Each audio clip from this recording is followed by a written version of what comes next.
Magandang umaga po sa inyong lahat. Mapagpalang araw. Good vibes po tayo. Mel Amil po ay bumabati po sa inyong lahat ng isang mapagpalang araw at masaganang buhay at ligtas sa anumang kapahamakan at walang anumang karamdaman. Ako'y natutuwa po dahil ako'y nagkaroon ng imported na pusa. Pero meron din po akong 4 na pusa na yung Pinoy na pusa po doon sa may likuran namin. Meron po sariling kwarto. Andi dito po siya, si Winter. Hi, Winter! Come on. Come on, Winter. Hi. Hi, Winter. Oh, naninibago ka. Halika dito. Welcome ka dito. Halika. Come on. Hi, Winter. Pakasaya. Kakatuwa. Winter, come. Halika dito, dali. Winter! Oh, alam ang pangalan niya. Winter! Halika na dito, dali na. Halika na dito. Oo, dito ka na sa amin, ha? Mabait naman kami. Bibigyan ka namin kahit na anong food gusto mo. Winter! Winter! Winter! Oh, alam niya pangalan niya. Winter. Hi, Winter! Hi, halika na, Winter! Halika dito ka. Gusto mo doon? Sasama kita kay Lamikmik? Ha? Kala Ruby? Chibi? At saka kay Yumi? Ha? Sama kita doon para may kalaro ka? For the meantime, dito ka muna. Kasi naman baka mamaya, siyempre, namamahay ka pa. Halika na dito, dali na. Winter! Yan po. Yan po ay Siamese cat. Ayan. Ito muna yung kanyang, for the meantime, baka manibago siya. Ito muna po. Huwag muna po wet. At ito ang kanyang inumin. Yan. Ang kanyang inumin. Ito po. Yan. Distilled water. Kasi baka mamaya hindi siya sanay sa mag-distilled water muna. Winter, come. Winter. Halika na, tuloy na. Halika na dito. Huwag ka na mag-afraid, ha? Halika na. Winter. Alam niya pangalan niya pag tinatawag ko siya.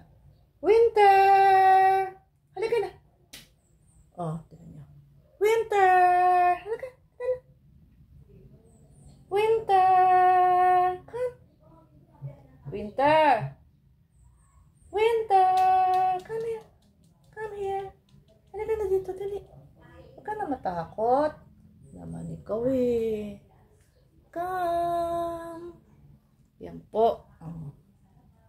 Hindi naman po sa inaano ko na mas alagaan yung imported.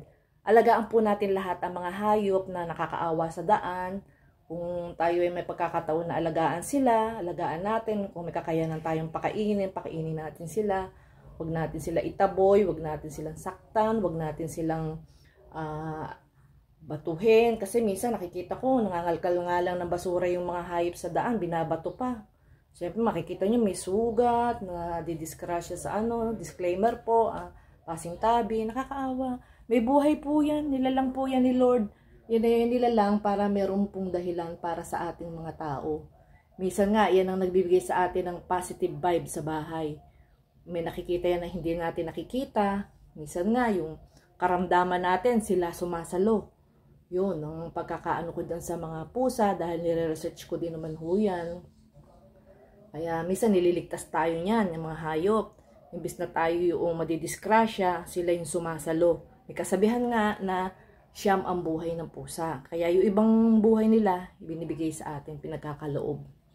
Yan po. Kaya mahalin po natin ang hindi lang pusa, aso, lahat ng hayop. Kung makakita tayo ng hayop na kakaiba, isurrender natin sa animal welfare, yung ganyan, para sila na bahalang mag-alaga. Yung mga ibon, kung ano-ano pang makita natin. Huwag ho natin saktan, huwag ho natin anuhin. Basta ibigay po natin sa kinauukulan. Yung po, katulad po nito. Yan, si Winter, come on. Winter, halika na, dali na. Huwag ka na mag-ano-ano. Dali na. First time kasi niya dito sa amin. naninibago siya dun sa dating tinitirhan na kaibigan ng anak ko na binigay sa amin. Kasi nga yung pusa namin na 4 na hindi ko sinasabing pusang kalye. Pero ang gaganda na rin ho nung pusa kong 4 sa likod. Napaganda ho namin. Talagang inuubusan ko ho ng panahon yun. Paglilinis, araw-araw, pinapaliguan, nilalagyan ho ng mga gamot-gamot, kung may mga kalmot-kalmot sila. Tapos ipapakapon ko po, yung isa kapon na doon. And then, ipababaksin ko ho ng mga tamang vaccination. Anti-worm, anti-rabies, lahat. Pati ako, nagpabaksin na rin ako. May baksin ako sa sakaling makalmot. Yun. Kaya po, mga kaibigan, yan po. Please subscribe po sa aking YouTube channel na Bel Amil po. At isang mapagpalang araw po sa inyong lahat. Lord, it's with us. Salamat po. I love you all. Bye-bye.